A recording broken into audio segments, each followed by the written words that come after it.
पार्षद की लाठी डंडों एवं सरियों से पीट पीट कर हत्या कर दी गई। ऊर्जा मंत्री प्रद्युम्न सिंह तोमर जनता को मनाते नजर आए। भारतीय शास्त्रीय संगीत के क्षेत्र में देश के सर्वाधिक प्रतिष्ठापूर्ण महोत्सव तानसेन समारोह की सोमवार की सुबह पारंपरिक ढंग से शुरुआत हुई।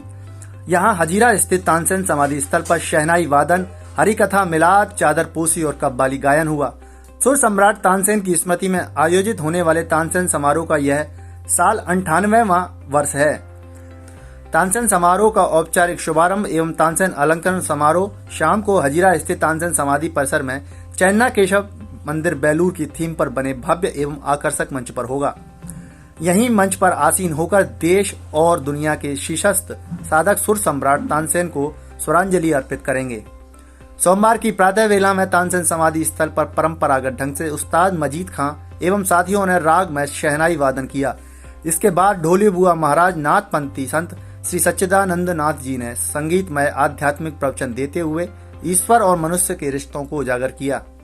उनके प्रवचन का सार था कि परहित से बढ़कर कोई धर्म नहीं, अल्लाह और ईश्वर, राम और रहीम, कृष्णा और करीम, खुदा और देव सब एक हैं। हर मनुष्य में ईश्वर विद्यमान है। हम सब ईश्वर की संतान हैं तथा ईश्वर के अंश भी हैं। सभी मतों का एक ही संदेश है कि आप सभी नेकी के मार्ग पर चलें। ढोली बुआ महाराज द्वारा राग बैरागी में कबीर रचित भजन प्रस्तुत किया गया। भजन के बोल थे, संतन के संग दाग न लागें।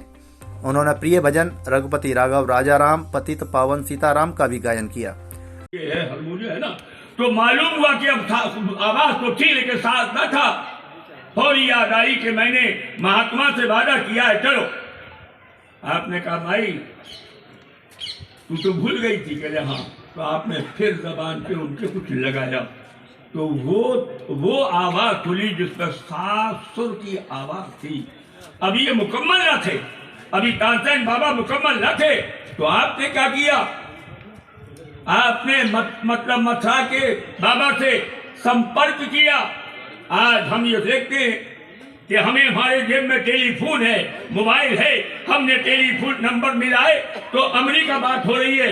हमें आज के साइंस पे यकीन हो रहा है, लेकिन वो साइंस क्या था, वो जमाना क्या था कि बाबा ने बात की कि मतलब जो है सन, मैं अपने बच्चे को तुम्हारी चरणों में देना चाहता हूँ ताकि उसे मौसी सिखाई जाए। तो उन्होंने कहा महाराज मैं तो तैयार हूँ, मेरा धर्म का कोई मामला नहीं है, लेकिन मैं कैसे जाऊंगा, वो कैसे आएंगे। कहा इसका इंतजाम हम करेंगे। लेकिन हिंदू हुए, मुसलमान हुए, पत्थर क्यों नहीं था? संत निपट निरंजन जी थे उस समय, औरंगजेब का समय था। औरंगजेब किसी को नहीं मानते, लेकिन हद को लखे सो ओलिया, हद को लखे सो ओलिया, बेहद लखे। आज एक है तो कल दूसरा आएगा। तो जो हद को देखता है वो ओलिया है, बेहद को देखता है। हद को लखे सो ओलिया, बेहद लखे सो पीर। पीर उससे थोड़ा बड़ा है, लेकिन फकीर, बोले फकीर तो दोनों के बीच में से निकल जाता है। तो निपट निरंजन ने औरंगजेब से कहा कि हे सम्राट, हे बादशाह, तू ऐसा कुछ कर। तो बोले क्या करूं? बोलिए तुम जानो। तानसेन समाधि पर परंपरागत ढंग से आयोजित हुए इस कार्यक्रम में अपर collector HB. Sharma, SDM Pradeep Singh Tomar व विनोद सिंह, सीएसपी रवि भदौरिया, तहसीलदार शारदा पाठक व शुभ्रता त्रिपाठी तथा बाल खांडे व दिनेश पाठक सहित अन्य कला रसिक, उस्ताद अलाउद्दीन खां, कला एवं संगीत अकादमी के अधिकारी, गणमान्य नागरिक व मीडिया प्रतिनिधि गण उपस्थित थे। Bureau report, Madhyanchal today digital. पुरानी परंपरा किस तरह से भाई हरि कीर्तन और मिलाद ये दोनों धार्मिक कार्य है। ये हमारी गंगा जमुनी संस्कृति का एक प्रतीक है कि जिसमें सबको सब है समान, सब में एक प्राण, त्यज के अभिमान, हरि गान गाओ। हरि गान गाओ, दया अपनाओ, अपने हृदय में हरि को बसाओ। हरि नाम प्यारा सबका सहारा, हरि नाम जप के सुख शांति पाओ। कहे वो निवृत्ति, हरि नाम भक्ति, हरि नाम शक्ति देवेगी मुक्ति। यहाँ हिंदू और मुसलमान दोनों की एकता समानता क्या है? बोले वो हरि को मानते हैं, हरा ही हरा देखते हैं, हरे को बड़ा पवित्र रंग मानते हैं। अपने यहाँ हरि हिंदुस्तान में साक्षात भगवान को कहते हैं, तो इसलिए सब है समान। तो इस समानता का ये सबसे बड़ा प्रमाण आज भी इस ग्वालियर जैसे शहर में चल रहा है। तो इसी का ये महत्व है कि सब लोगों को समझना चाहिए कि धार्मिक पर्व इन उर्सों के साथ कितना आवश्यक है। उसका अपना महत्व है, उस महत्व से ये चल रहा है और प्रशासन भी उसको आज तक तवज्जो दे के चला रहा है।